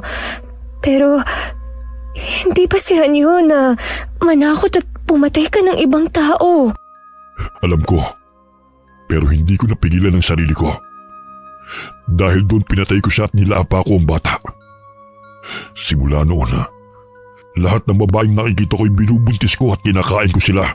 Kasama ang kanilang anak. Mayo ka sa akin! Ang sama mo! Alam mo ba kung ano kahihinat na ng ginawa mo? Paano kung may mga pamilya pa lang mga pinatay mo? Maniwala ka sa akin. Pinigilan ko ang mga nabiktima ko. Mga babaeng wala namang planong magpamilya. Pero gumagawa ng kasalanan at pinapalaglag nila ang sanggola. Tama rin bang gawin nila yon? Para matapos na ang kasamaan nila, ako na ang gumagawa. Ako na ang nagpaparusa. Kaysa naman marami bang inosente mga batang mamatay dahil sa mga tao. Pero iba ka, Aiza. Iba iba sa mga nakilala ko. Ipinaglaban mo ang anak mo. Kahit alam mong galing sa katulad ko. Hindi ako kasing kitid ng utak mo. Hindi ko idadamay ang mga inosenteng tao. Gaya na lang ng bata na to sa tiyan ko. Wala silang kasalanan. At hindi ko ipapasa ang problema ko sa kanya. Kaya kung pwede lang, tigilan mo na ako. Aalagaan ko ang anak mo. Huwag mo lang siyang patayin. Sinabi ko naman sa iyong hindi ko gagawin yun. Pero sa isang kondisyon. Anong kondisyon? Hindi ka nababalik sa asawa mo. Ano? Sino ka para diktahan ako? Asawa ko yun. Nangako kaming magsasama sa hirap at ginhawa. Nakita mo naman kung gaano siya kadeterminadong patayin ng bata kahit ikapahamak mo pa. Hindi bagay sa iyo ang ganong tao. Alam kong ganun siya. Pero mahal ko siya eh. Hindi sapat ang pagmamahal lang, Aisa. Respeto. Respeto ang pinakamahalagang pundasyon ng pagsasama. Baliwala ang pagmamahal kung wala kayong respeto sa isa't isa. Naiintindihan mo ba ang pinupunto ko? Siya kasi ang una't huli ko. Kaya ayokong baliin ang paniniwala ko na dapat isang tao lang ang mamahalin ko habang buhay. Hindi masama magkamali. Pero mas masama kung alam mo ng mali, tinutuloy mo pa rin. Yan ang natutunan ko sa iyo, Aisa. Kaya pagkatapos nito, hindi na ako babalik sa dati kong gawain. Ikaw ang nagmulat sa akin na may matino pa palang tao sa mundong ito. Dahil sa totoo lang, para sa akin, ang tao ang pinakamaruming ginawa ng Panginoon niyo. Kayo para sa amin ang masasama. Inahamin ko yan. Dahil kahit anong pagbabago namin, kapag nalaman ninyong aswang kami, tinutugis na kami at gustong patayin dahil ayaw ninyo sa amin. Hindi dahil doon. Kundi natatakot kami na baka bigla na lang kayong sumugod at patayin kami. Pero gaya ng sabi mo, may matitino pa palang tao. Baka may matitinuring aswang. At sana, isa ka sa mga matitinong aswang. Pipilitin ko. Papayag na ako sa gusto mo. Pero nangangako ka bang kapag magaling na ako, pababayaan mo na kami? Tumutupad ako sa mga pangako. Pumayag si Aisa sa hiling ni Arthur na alagaan muna siya habang nasa sinapupunan pa niya ang bata. Unti-unti siyang gumaling. Mabait din sa kanya si Arthur at hindi siya pinababayaan. Ngunit isang gabi ay bigla na lamang may dumating sa kuweba kung saan sila tumutuloy. Dahil doon ay naudot ang kanilang pagtulog. Hoy, aswang! Magpakita ka! Ibalik mo ang asawa ko! Sinik yun ah. Ibalik mo sa amin ang mag-ina!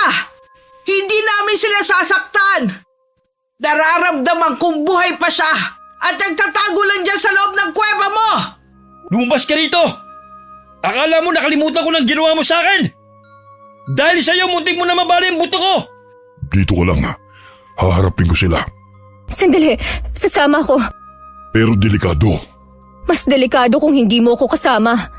Wag na ba ang buntot mo? At hindi ka na makalabas ng kuweba?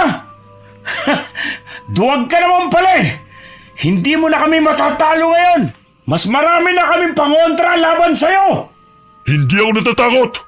Kung hindi ka natatakot, bakit hindi ka lumabas dyan? Nick!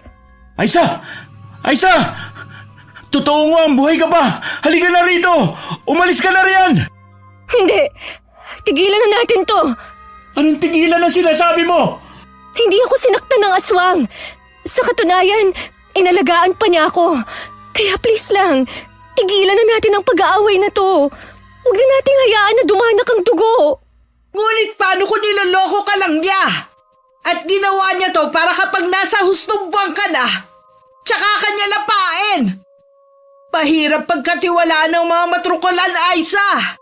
Sasama ako kung mangangako kayong ititigil na ninyo ang pagtugis sa kanya. Hindi! Hindi ako papayag! Kailangan mamatay na siya! Pati ang batang nasa sinapupunan mo! Talaga bang ganyan kakitid ang utak mo? Gusto mo talagang mamatay ang bata? Hindi niya tayo titigilan hanggat hindi yan namamatay, Aisa! Ang sama ng ugali mo! Sarili mo lang talaga ang iniisip mo! Papatayin kita! Hindi na naawat ni Aiza ang aswang nang sumugod ito. Dahil hindi nakikitang matrukulan, ay nahirapang puntiryahin ito. Lahat sila'y nakatikim ng galit ni Arthur. Pilit na sumisigaw si Aiza na itigil na ang pag-atake. Ngunit hindi pa rin humihinto sa pagsugod si Nick. Hindi alam ni Aiza ang gagawin nung makitang sakala ni Arthur si Nick. Tumatagas na ang dugo sa leeg ni Nick dahil sa pagkakabao ng matulis na kuko ng aswang. Hindi makatulong ang ibang kasama nito dahil napatalsik na sila ng aswang.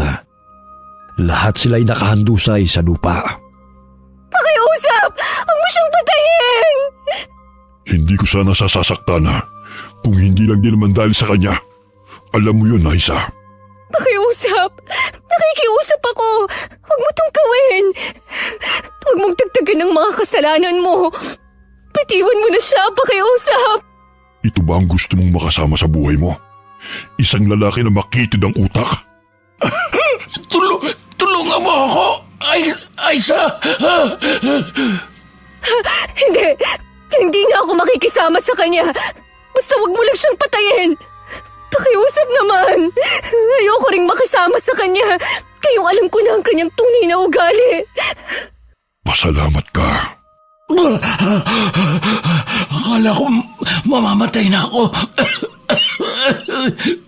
Lumayo ka na, Nick! Utang na loob!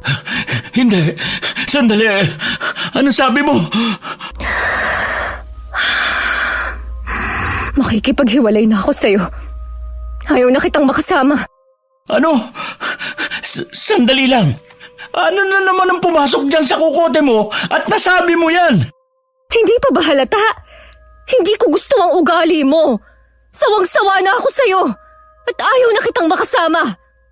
Akala ko talaga, ikaw na ang perpektong lalaki para sa akin.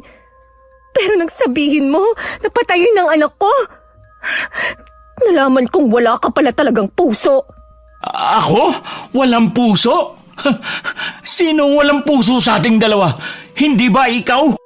Anong sinasabi mo dyan? Sinasabi ko na nga ba eh. Umamin ka nga. Matagal na kayong may relasyon ng aswang na yan, ano? Pinagtaksilan mo ako. Huwag mo akong pagbintangan. Ngayon ko lang siya nakilala. Hindi. May mali talaga rito. Ibig sabihin, magkarelasyon na tayo. Kilala mo na siya. Pagkatapos ng kasal, bigla mo na lang nalaman na may anak ka sa kanya. Kaya ginagawa mo to para tuluyang ka makaalis sa poder ko. Sinadya mo to kasi may plano ka nang iwan ako, hindi ba? Hindi totoo yan. Nakikipaghiwalay ako dahil masamang tao ka. Mas masahol ka pa sa halimaw. Huwag ka na magkaila! Kilala ko mga gaya mong babae. Humahanap kayo ng butas para makatakas kasi hindi nyo masabi kagad ng walang drama, di ba? Bahala ka na sa kung anong isipin mo. Basta hindi na ako makikisama sa'yo. O sige, maghiwalay na tayo. Bakit? Sino ka ba? Kaya kitang palitan kahit 10 pa. Kala mo kung sinong malinis na babae pero pariwara na. Isa pang pang-aalipusta sa pagkatao ko. Hindi lang sampalang aabutin mo. Tama na, Aiza. Makakasama sa bata yung nararamdaman mo. Akala mo ba papayag akong maging masaya kayo? Kung iiwan mo lang din ako, mabuti pang mamatay na lang kayong dalawa. Sira ulo ka. Mas dapat kang mamatay. Arthur, wag! Bakit sinasakal mo na naman siya? Hector! Ang holy water! Mamatay ka na! Biglang nagsaboy si Hector ng tubig na hinaluan ng holy water na nakalagay sa pang-spray ng palay. Ikinalat naman yun ni Vera sa paligid gamit ang kanyang kapangyarihan para tiyak na masapul ng tubig ang aswang. Binitiwan ni Arthur si Nick at pansamantalang nagtago. Dahil sa pagkabiglay nakalimutan niyang protektahan si Aiza. Sinakal ni Nick si Aiza gamit ang kanyang braso habang nakatutok sa tiyan nito ang punyal na pilak na inihagis ni Hector sa kanya. Matapos mag-spray ng holy water, kinagat naman ni Aiza ang asawa kaya nakatakas siya sa bisig nito. Nick! Huwag mong sasaktan si Aiza! Nick! Sa aswang mo gamitin yan, hindi kay Aiza! Saan ka pupunta? Bumalik ka rito! Bitiwan mo ang buhok ko! Humarap ka sa akin. Akala mo makakatakas ka? Papatayin ko ang batang yan. Yan ang dahilan kung bakit tayo nagkakaganito. Kailangan niya mawala. Ha! Nick, wag mo siyang saksakin ng punyal! Hindi kita nakikita pero nararamdaman ko ang kilos mo!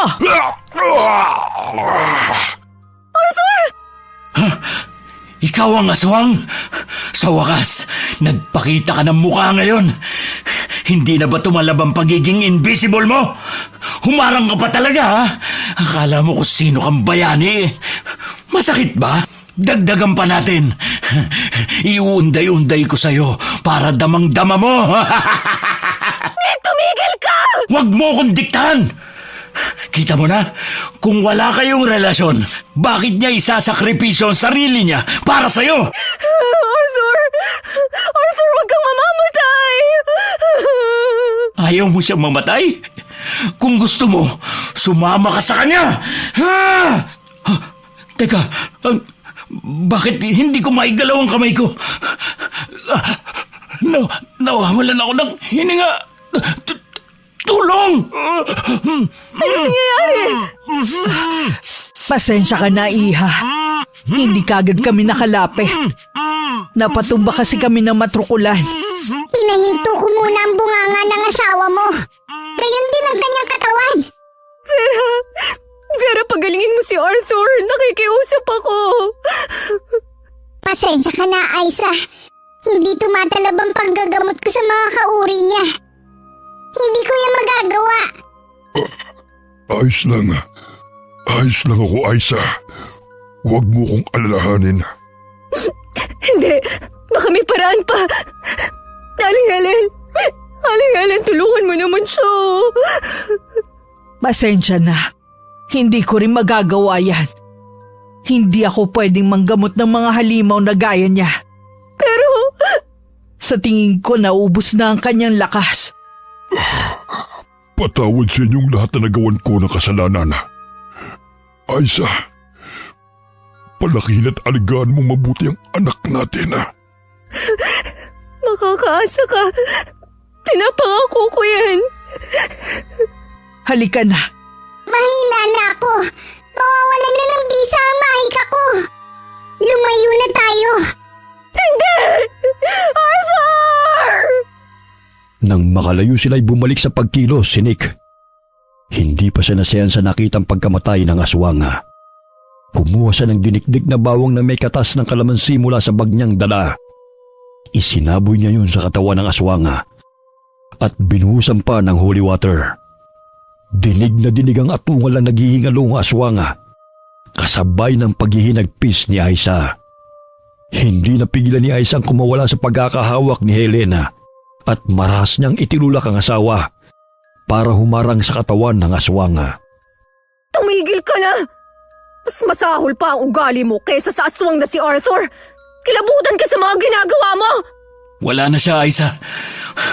Pwede na tayo magsama ulit. Yang bata na lang ang problema natin. Hindi! Hindi ako sasama sa'yo kahit kailan! Simula ngayon, tinatapos ko na kung ano man ang namamagitan sa ating dalawa. Hindi ko kayang mabuhay no araw-araw mong pinagtatangkaan ang buhay naming mag-ina. Anak ko ang batang to. At mas pipiliin ko ang bata kaysa sa baliw na kagaya mo. Masama ka! Pero wala nang magmamahal sa kagaya mong disgrasyada. Lalo pa at halimaw yung anak mo. Ako na lang ang tatanggap sa'yo. Ako na lang ang makakaintindi sa'yo. Hindi mo ba naiisip? Paano ka na kung wala ako? Magiging tampulang ka ng chismis. Hindi ba't ayaw mo ng ganun? Kakayanin kong harapin ang mga kinatatakutan ko. Pero ang hindi ko kaya ay ang makita ka araw-araw. Hindi na kita mahal. Tagal ko na dapat ginawa to eh. Hindi pala kita mahal. Awa lang pala ang naramdaman ko. Dahil kahit gaano ka kakisig na lalaki, walang magtatagal sa ugali mong basura. Ngayon, alam ko na kung bakit ka iniiwan ng mga taong minamahal mo. Aisa, hindi mo kaya na wala ako. Kaya ko. Binigyan na kita ng pagkakataon, pero sinayang mo. Eh di talagang mamatay ka na lang! Bago pa maitusok ni Nick ang patalima, ay inawat na siya ng 3 anak na lalaki ni Helena. Pinaluhod siya at itinali para hindi na makakilos. Tila wala na siya sa katinuan na, at ang tanging binibigkas lamang ay papatay niya ang mag-ina. Napalingon si Aiza sa kinilalagyan ng aswang. Tumulo ang kanyang luha nang mapansin na naging abo si Arthur matapos masinaga ng araw. Makalipas ang ilang linggo, ay nagsilang si Aiza na malusog na babaeng sanggol. Pinangalanan niya itong Artia. Bumalik siya sa poder ng kanyang ina. Hindi niya sinabing anak niya ito sa ibang lalaki dahil baka lalo lamang maguluhan ang kanyang mga magulang. Habang si Nick ay ipinasok sa institusyon dahil gaya ng kanyang ina, siya ay nawala rin sa katinuan. Nakahanap si Aiza ng bagong pag-ibig sa katauhan ni Rena at tinanggap nito ng buong puso ang mag-ina at namuhay sila ng masaya bilang isang pamilya sa ibang lugar. Okay, sana po nagustuhan niyo ang kwento natin ngayon. Shout out po tayo kay Crisaline de la Cruz from Saudi Arabia. Hi kay Honey Love Sweetman from Bahrain. Hi kay Mamiliana Nalugon. Hi kay Limay 134. Happy birthday kay Jacqueline Nazareno Alcala, galing kay Mami Jocelyn Nazareno. Shout out kina Emily, Turagsoy, G, Anan, Joyce, and Tintin ng Journal Company from Negros Oriental. Kumusta po kayo? Happy birthday kay Grace, galing po kay Mami Phoebe Ranyada. Hi kay Sonia Pedriña. Shout out sa mga taga AJJ Garments ng Dapdap Tarlac at kina Joan, Melanie, Alex at kay Nanay Evie. Kumusta po kayo? Hi kay Joy Anora from Hinatuan, Surigao del Sur. Hi kay Cliven Dubalan. Hi kay Cataleja Soto from Dumaguete City. Hi kay Ernita Diaz from Kuwait. Hi kay Josephine De Peñosa. Hi kay Helen Alquebar. Hi kay Josephine Coracha. Hi kay Liam James Sereño from Bagong Silang, Caloocan City. Hi kay Lee Plata. Shout out sa Java family from Palawan. Hi po kay Ruma Gamad from Sapang Palay, Bulacan. Ayun. Alright. Ingat po kayo palagi at maulan ngayon. Marami pong salamat sa inyong lahat and God bless all of you.